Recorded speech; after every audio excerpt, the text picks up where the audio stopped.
জাতীয় ঐকমত্য কমিশন সিদ্ধান্ত দিয়েছে জাতীয় সংসদের উচ্চ কক্ষ হবে 100 আসন বিশিষ্ট।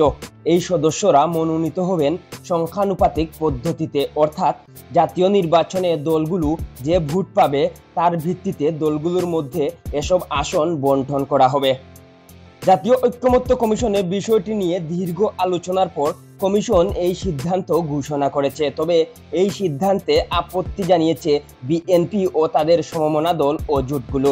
তারা বলছেন উচ্চকক্ষে সদস্য মনোনীত হতে হবে জাতীয় নির্বাচনে দলগুলোর প্রাপ্ত আসনের ভিত্তিতে।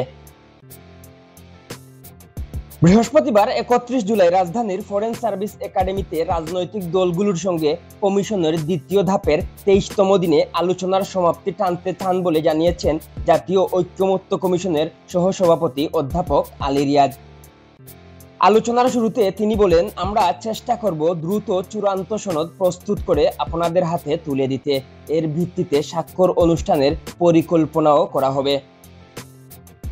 আগের ধারাবাহিকতায় বৃহস্পতিবার সংসদের উচ্চকক্ষের সদস্য কিভাবে মনোনীত হবেন তা নিয়ে দীর্ঘ আলোচনা অনুষ্ঠিত হয়। জাতীয় ঐকমত্য কমিশন সংসদ নির্বাচনে দলগুলোর প্রাপ্ত ভোটের ভিত্তিতে উচ্চকক্ষে সংখ্যানুপাতিক পদ্ধতি চালুর প্রস্তাব করে। জাতীয় নাগরিক পার্টি এনসিপি ও জামাতে ইসলামী সহ সমমনা দলগুলো এ প্রস্তাব সমর্থন করে। অন্যদিকে বিএনপি ও তাদের সমমনা দলগুলো বিরোধিতা করে। সে সময় তারা সংসদ নির্বাচনে প্রাপ্ত আসনের ভিত্তিতে উচ্চকক্ষে আসন বরাদ্দের দাবি জানায়। আলোচনায় দলগুলোর ভিন্নমত থাকায় এক পর্যায়ে বিষয়টি কমিশনের উপর ন্যস্ত করা হয়। এরপর ঐকমত্য কমিশন ভোটের সংখ্যানুপাতিক পদ্ধতিতে উচ্চকক্ষের সদস্য মনোনীত করার সিদ্ধান্ত জানায়।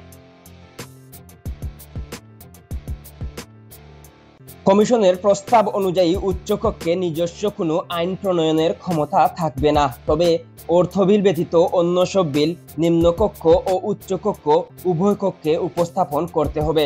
উচ্চকক্ষ কোনো বিল স্থায়ীভাবে আটকে রাখতে পারবে না। 1 মাসের বেশি বিল আটকে রাখলে সেটিকে উচ্চকক্ষের অনুমতি বলে গণ্য করা হবে। নিম্নকক্ষের প্রস্তাবিত বিষয়গুলো পর্যালোচনা ও বিশ্লেষণ করবে উচ্চকক্ষ এবং নির্ধারিত সময়সীমার মধ্যে তা অনুমোদন অথবা প্রত্যাখ্যান করতে হবে। যদি উচ্চকক্ষ কোনো বিল অনুমোদন করে তবে উভয় কক্ষে পাশ হওয়া বিল রাষ্ট্রপতির সম্মতির জন্য পাঠাতে হবে। আর যদি উচ্চকক্ষ কোনো বিল প্রত্যাখ্যান করে তাহলে তা সংশোধনের সুপারিশ সহ নিম্নকক্ষে পুনর্বিবেচনার জন্য পাঠাতে হবে। নিম্নকক্ষ সেই সব সংশোধন আংশিক বা পূর্ণভাবে গ্রহণ কিংবা প্রত্যাখ্যান করতে পারবে। এম কে তুহিন, আধুনিক ডেস্ক।